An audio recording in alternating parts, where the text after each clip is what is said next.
Hey everybody, welcome. Real Estate Investing Mastery. Alex, how are you? I'm good, man. How are you? Awesome. Hey guys, it's been a little while since we did questions and answers. So Alex and I are going to put more of a concerted effort because we have nothing better to do, right, Alex?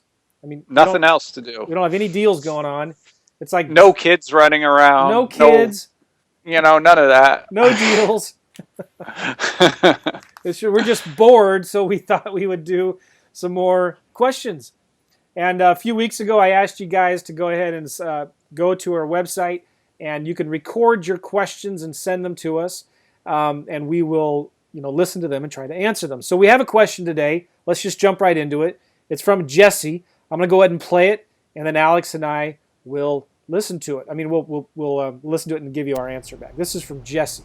Joe, this is Jesse Mills calling out of Minneapolis, Minnesota. This is a cool thing. Thanks for it, period. I would love to know two things from you. Number one, what do you do when you have some properties that you've had listed for a while that just aren't moving? Ramp up the advertising, more bandit signs. What do you do if you have a place you've had for maybe a month or two and it's just not getting enough attention?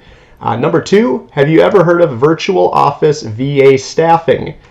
Looks like somebody that's tied in with Ron LeGrand, and I stumbled across them, actually got a call from them, and looks like they're a pretty cool VA. They specialize in exactly what we do, a little more expensive than overseas, but it looks like they're pretty specific to our industry, and I think might be worth taking a look.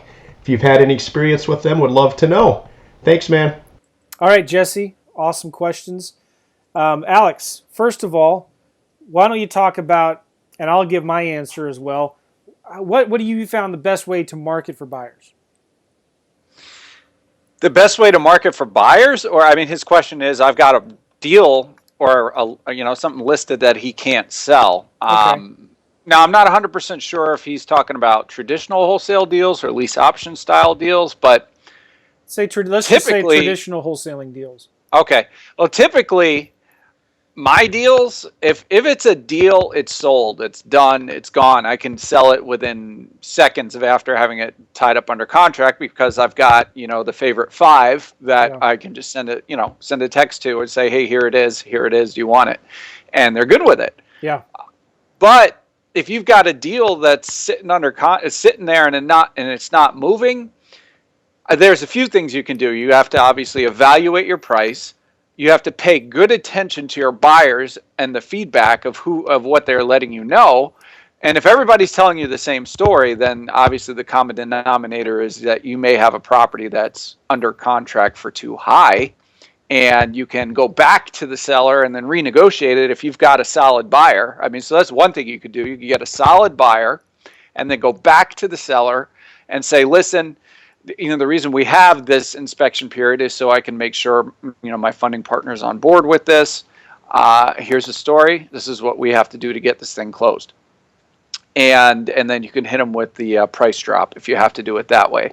The other thing is you could expand your pool of buyers by trying to go out there and find who's buying, on the MLS. You can find the recent cash buyers and try to go after the buying agents, so the people that have bought in the past. And usually they'll pay a higher amount because they're buying on the MLS, so you can attack it that way and try to expand that way. But that's what I would say. I mean, if you've got a deal, usually it's a deal. But if you have something that's questionable, you're going to really need to get a higher price for it. And if that's the case, you're usually going to have to go outside of your normal circle of buyers and attack it that way by going after maybe what I would call a cabbage head, somebody that's looking for a deal, a brand new person that's looking for a deal and is willing to pay more because they just want to get in the game. Now, obviously, we're not trying to go after people and ruin their lives, but people are going to pay higher amounts just because they want a deal. That might be your answer. Or you go back to the seller and try to get a reduced price because it's just not working. And if the numbers don't work, they don't work. It's that simple. That's very good. I think it's important to understand that sometimes, even if you're close and it's a marginal deal, you should still get it under contract, because if anything, it'll force you to build your buyer's list as you start marketing the home. You start finding buyers that they contact you, and you'll find out really quickly whether it's a deal or not. And if you find a good buyer, you just say, hey, I know you may be not interested, but what price would you be interested in this property for? You can always go back to the seller if it's within that inspection period and renegotiate a lower price. I'm totally comfortable with that. As long as you're doing that before the inspection period ends, right? You should know within the first 1 to 2 weeks whether you have a buyer for that property or not. And if you don't, you need to go back to the seller and renegotiate a lower price, because most of our deals that we wholesale today, we have a buyer even before we get it under contract. Many times, we'll have our main buyer go look at the house. Like I have one buyer from out of state who will send his property management company to go look at the house. And if the property manager says he likes it, then he'll buy it. So many times before we even get it under contract, we'll call the property manager. He'll go look at it, or he'll know the street well enough to know that, yeah, this is a good area. He'll buy it. So many times it's just, you really have to focus on building a strong buyer's list coming into it. But I also like to caution people, don't think that you have to have a huge buyer's list before you even start marketing for sellers, right? Because once you start getting good deals, your buyer's list will automatically build itself. I mean, we're kind of becoming, as I'm doing more and more wholesaling, I'm becoming more well known in the St. Louis area where we're at right now as one of the guys who finds a lot of deals. And so I'm getting right now literally other investors calling me, begging me to bring them deals.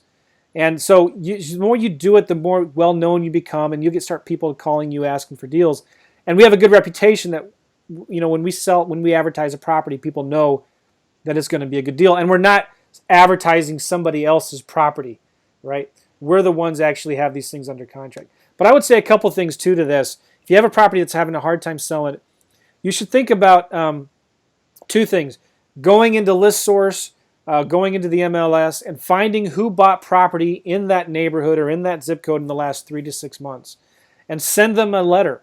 Send them a postcard. I like sending a yellow letter, and maybe I'll do 50 to 100 of them. And I have an assistant that does this. That says, hey, urgent notice. I make it sound like I'm a motivated seller sending this letter looking for a buyer. I have to sell this property right now. I've had it listed for a long time. I haven't gotten any interest. I've got to sell this now. Or I'll say, my realtor has not been able to sell it. I've got to sell this thing now. The taxes are clear. The taxes have been paid. The title is clear. It doesn't need any work, or it only needs $3,000 in work. I've got to get this thing sold today. Drive by, call me, put my name and phone number on there. So make it sound like an urgent, motivated seller sending this yellow letter to these investors that bought, and you'll get a lot of calls from that. In fact, Alex, we got that idea from a guy we interviewed on the podcast, Pete Scoris, I think was his name, from FreedomSoft. And remember, he talked about sending that yellow letter, and his phone lights up. In fact, he even recommended taking the letter and crumpling it up. Do you remember this? Crumpling it up. Yes. And then reopening it back up and folding it, putting it in an invitation envelope, and sending it, okay? You're going to get calls from that. Absolutely. The second thing I would suggest doing is go into Craigslist and find other landlords who are advertising houses for rent in that area and call those landlords up. Call those property managers, call those realtors and say, hey, I got a deal in that area. Would your buyer be interested? Would you be interested in it? And so you got to be aggressive. So there's bandit signs, sending letters and postcards to recent cash buyers in the area, and calling up those Craigslist ads for other people renting in that neighborhood, and maybe even going to Zillow and looking up the rentals in that zip code in Zillow, sending letters and calling. You got to be aggressive. And if you don't have a buyer within a week, that's fine. Don't hyperventilate. Go back to the seller, renegotiate a lower price, and try again. Don't give up. Good.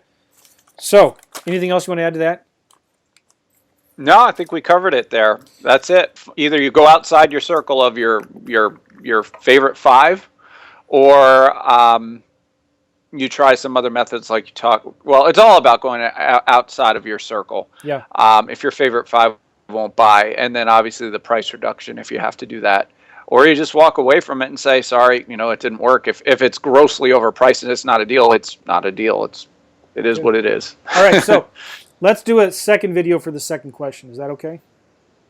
Okay. All right. So we'll be right back.